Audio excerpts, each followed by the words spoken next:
In a moment, I want to talk about liberty and how different societies look at liberty. Some of them think they got a lot of it. But I just want to take like a 3 or 4 minute stretch. I want to remind you that when you came in, I shipped some of these things over. I just had a great opportunity to collaborate with the people at the Smithsonian magazine, and they wanted me to write a whole magazine. I thought, well, that sounds like a lot of work, but they said you can make your top 20 destinations, and I thought, cool, I'll do that. And I just assumed I was going to use my art, and they said, well, we'll take care of the art. And I was kind of jealous about my art, but I'm so thankful they were strong about that, because I've never seen my writing paired with real Smithsonian quality art. It's just a delight for me as a travel writer to have their mastery of magazines and photography and so on. And I liked it so much I bought an extra 50,000 copies of this, and I just give them away wherever I go. So if you'd like one, you grab one of those in the back. Also, I sent over the most important part of my business. I work in Edmonds, just north of Seattle, and we've got 80 people at Europe through the back door, and we're just working really hard, producing more guidebooks and radio shows and TV shows and tours and so on. This is a brochure about our tour program. It's got a DVD in it, which gives you a real frank and candid look at what it's like to travel with us. If you're curious about our tour program, last year we took 400 groups around Europe, small groups, great guides, 20 different itineraries, and we've got an exciting rundown of tours coming up this year. So those are in the back. And let's see, why don't we let's just take a 5-minute stretch, and then we'll sit back down and I'll finish off with about 20 more minutes, okay? Thank you. Yeah. Was ever rousted in Iran? Sounds like something that would happen in a fraternity or something like that. I don't know what you mean by rousted. What do you mean? I already know you. Oh yeah, Iran is a very paranoid country with all sorts of overlapping security. And we had a minder with us from the government. Anybody can travel in Iran. It's like traveling in the Soviet Union in the old days. You just have to have a tour and your hotel's arranged. But it's a huge popular destination for Europeans. The Lonely Planet Guide sells great to Iran. There's a new edition out. Our government knew I was going to Iran. It was no problem. They won't give you a visa unless you line up all your tour. They don't want people running around on their own any more than we want Iranians running around in our country on their own, you know. But we had our minder, and everybody thinks, you know, were you being like channeled here and there, but I didn't have any agenda to do a 60 minutes expose on their treatment of Baha'is or terrorism or nuclear power plants. I just wanted to learn about the culture, so I had no problem. Yeah. What's the most unpleasant place I've ever visited? Orlando. Yeah. All right, yeah. Any other, yeah.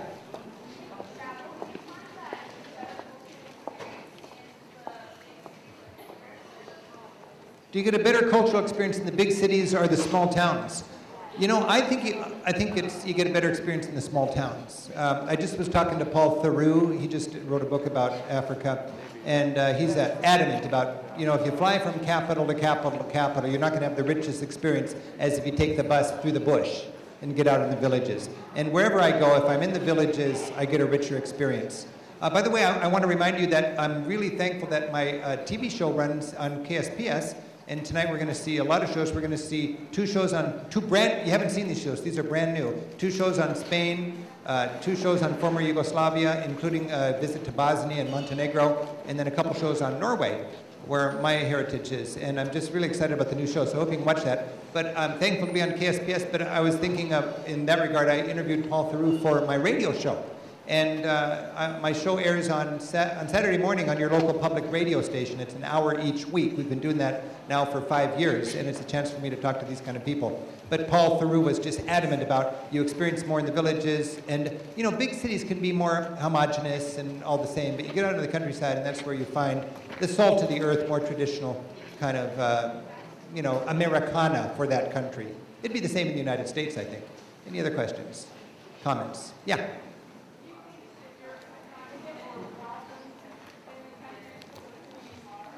Am I more welcome in the countries because of who I am?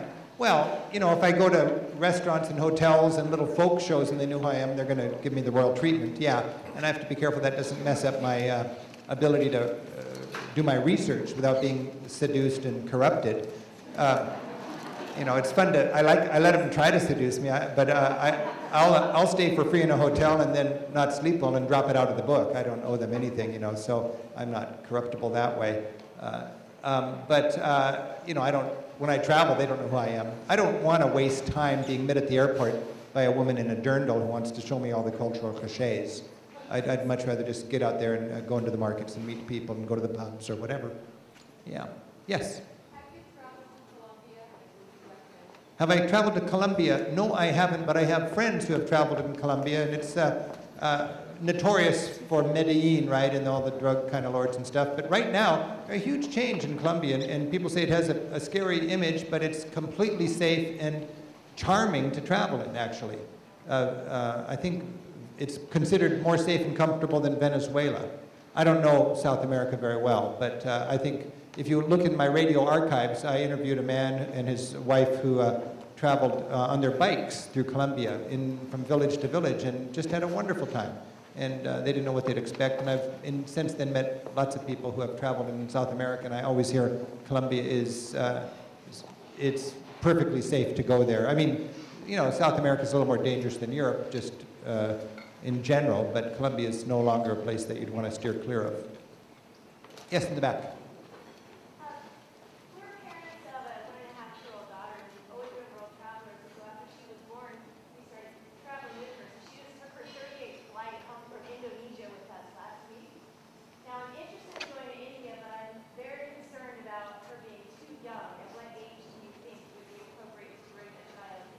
Your child's 1.5?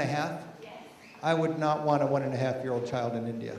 If somebody had a 1.5-year-old and they asked me where they would go, I'd say drop by Grandma and Grandpa's on the way to the airport.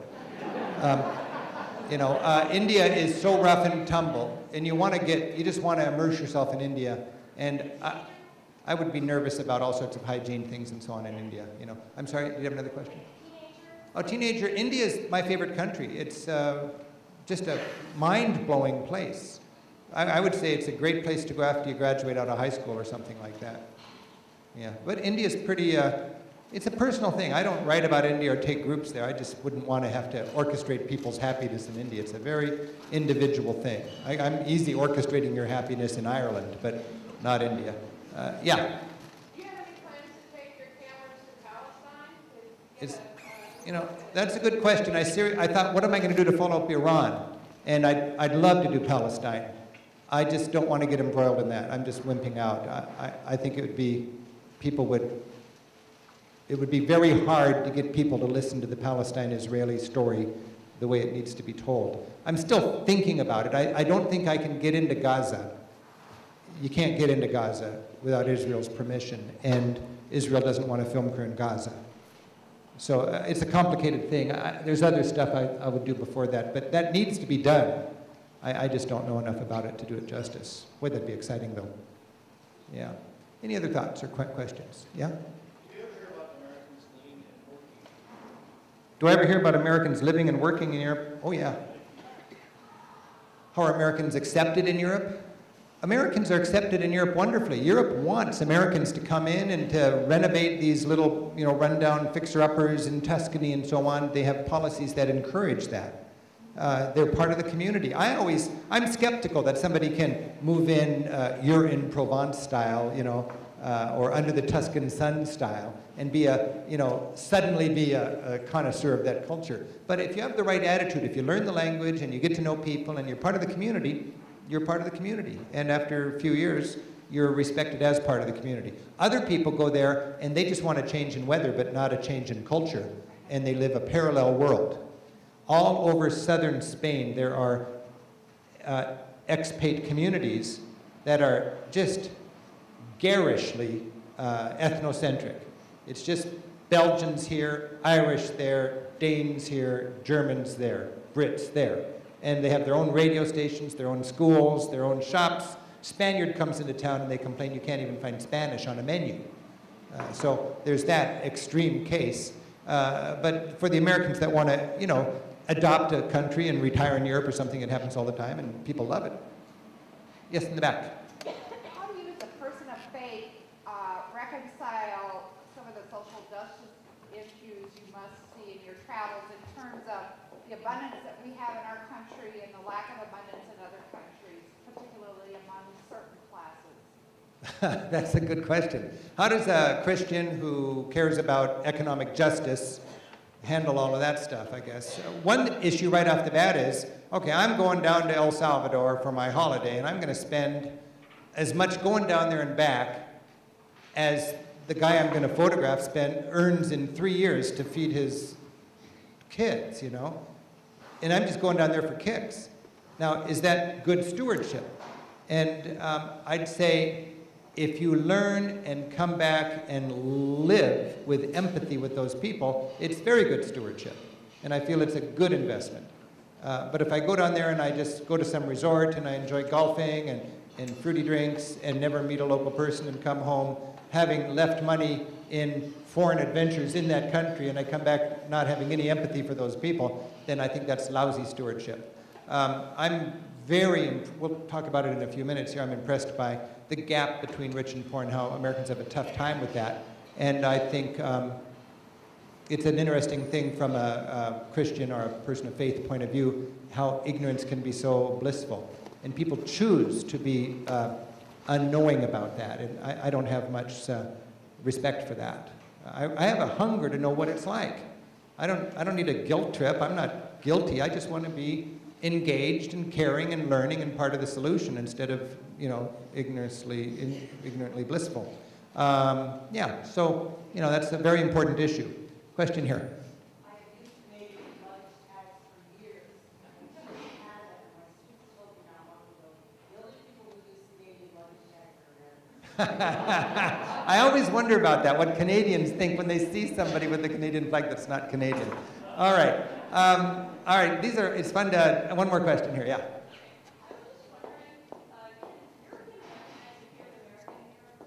Can Europeans recognize you? Yeah, they can recognize you in the dead of night. I don't know what it is, but when you come into town, they know there's an American. And I don't know what it is, but there's something about us, they just know that's an American. Part of it might be we've got a camera bouncing on our belly and we're just going, wow, that's big, that's old, wow, you know. But they just know who we are, and I don't try to hide the fact that I'm an American because it's futile.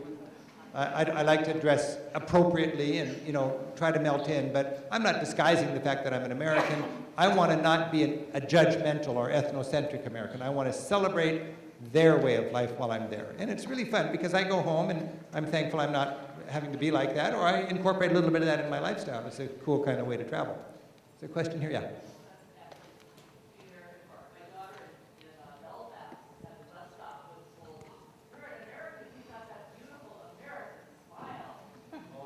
Well, the beautiful American smile is interesting, especially when you're in a place like Belfast, because you just notice bad dentition, right? You go to some countries and there's not a set of braces in the whole country, and it's just kind of, and also you go to some countries and you just feel like, God, they have terrible diets here. I won't say which countries, but you just, people look like all they do is eat French fries. And it's very interesting just to travel around, get into these communities and try to observe and see what makes them tick and what might they do a little different. Okay.